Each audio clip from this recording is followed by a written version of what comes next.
Sometimes we hear carnal prosperity preachers emphasizing the law of sowing and reaping, and you reap what you sow and things like that, and sow a big seed in and get a big gift. And there are emphases that can be carnal. There are emphases that can be wrong. There are emphases that can simply be tools of fundraising. At the same time, we know that the Bible does speak about sowing and reaping. We know that that's what God established in creation and everything bearing fruit after its own kind. And Paul wrote this, Galatians chapter 6. He laid out something very plainly. Galatians 6, 7 and 8, do not be deceived.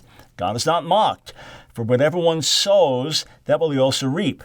For the one who sows to his own flesh will from the flesh reap corruption, but the one who sows to the Spirit will from the Spirit reap eternal life.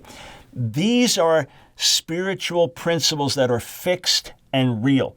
You may not be able to see the immediate correlation every single day, but over the course of a lifetime, you will see that when you sow to the flesh, when you give yourself to the things of the flesh, when you follow the ways of the flesh, when you practice the sins of the flesh, you will ultimately reap destruction, either in this world or the world to come.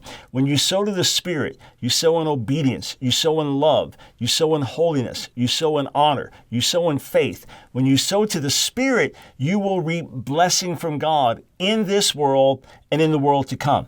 It may not always be the way that we think it should be, and it's not as immediate as, well, I gave $10 in the offering, I get $1,000 back, in these carnal ways of understanding it. Yet there are spiritual truths.